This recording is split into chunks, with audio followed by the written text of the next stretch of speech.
Olá novamente, pessoal. Meu último vídeo foi construindo um calorímetro, né? Então agora a gente vai descobrir como determinar a capacidade térmica desse calorímetro. A gente só precisa dele e de algo que a gente conheça a temperatura. Bom, vamos dar uma olhada aqui no calorímetro. Inicialmente a gente pode observar que... Opa, tentando abrir aqui. Inicialmente, ó, ele está sem nada, certo? Calorímetro vazio. Ele já estava aqui nessa posição um tempo, então é seguro dizer que dentro dele ele já está em equilíbrio térmico, né? Então vamos medir essa temperatura de equilíbrio térmico inicial aqui, ó. Vamos ver, focar um pouco aqui, ó. Ali, 23 graus, certo? Importante, vamos anotar essa temperatura aqui, ó. Então, temperatura inicial do calorímetro, 23 graus Celsius, né? Isso vai ser importante.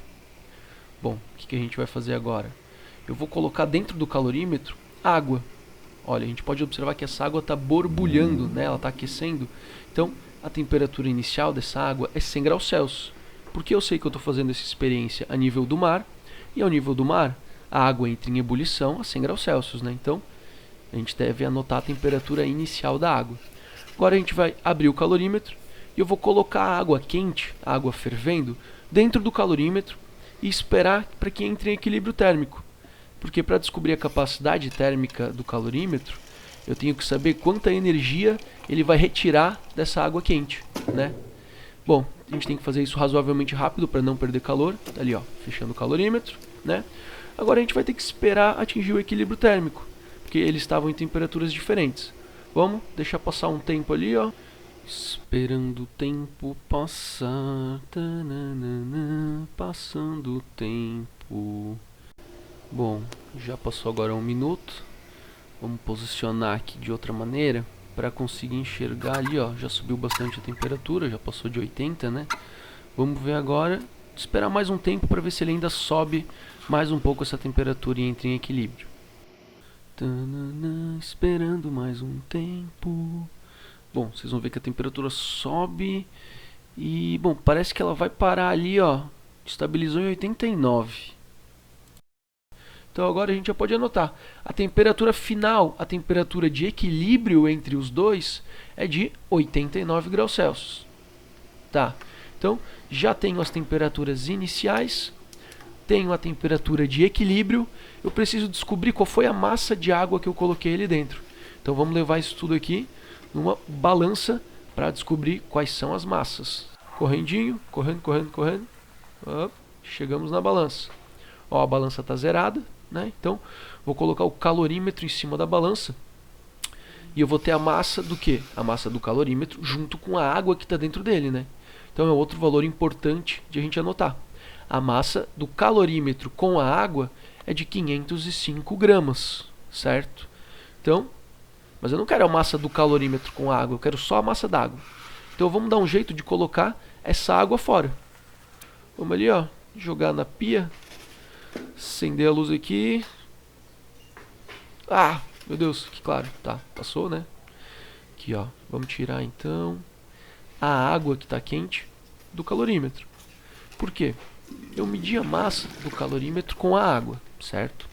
Se eu jogar toda essa água fora e agora medir só a massa do calorímetro, ué, aí eu vou conseguir descobrir quanto que era a massa de água, certo? Então tá ali, ó, o calorímetro tá vazio. Vamos fechar ele, né? Levar novamente ali na balança, ó, a balança tá zerada. Colocando o calorímetro ali em cima, a gente descobre a massa dele vazio. Vamos anotar. Massa do calorímetro vazio, 125 gramas. Qual vai ser a massa da água, então? Observando os valores que a gente anotou, a gente tem a massa do calorímetro com água, a gente tem a massa dele sem água. Se eu quero só a massa de água, eu vou subtrair as duas, certo? Então eu tenho 380 gramas de água. Agora, continuando, para descobrir a capacidade térmica, eu preciso somar as quantidades de calor e igualar a zero, porque eu vou considerar que é um sistema isolado, né? A quantidade de calor do calorímetro é a capacidade térmica dele vezes a variação de temperatura. E a quantidade de calor da água é a massa da água vezes o calor específico dela vezes a variação de temperatura dela. O que vai ser a variação de temperatura? Temperatura final menos inicial, certo? E a gente já sabe que a massa da água é 380. Então, trocando os valores que a gente já conhece, eu tenho que a temperatura final, tanto do calorímetro como da água, é 89 graus Celsius, porque eles entraram em equilíbrio térmico. Porém, a temperatura inicial do calorímetro era 23 e a temperatura inicial da água era 100. Então a gente coloca esses valores ali.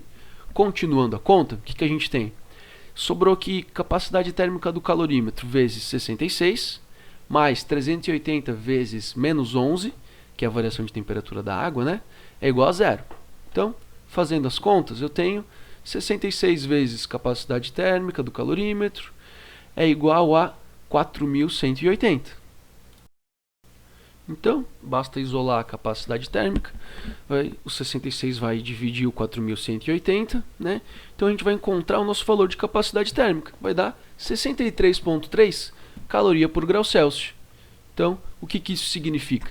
Significa que para cada grau Celsius que o calorímetro variar a temperatura, ele vai precisar de 63,3 calorias para isso. De onde que ele tira essa energia? Do que está dentro dele, certo? Bom, então, o vídeo de hoje era basicamente isso. Qualquer outra dúvida, ou opinião, ou sugestão, mandem e-mail. E na próxima aula vou mostrar como utilizar esse calorímetro para descobrir o calor específico de metais. Um abraço a vocês e até o próximo vídeo.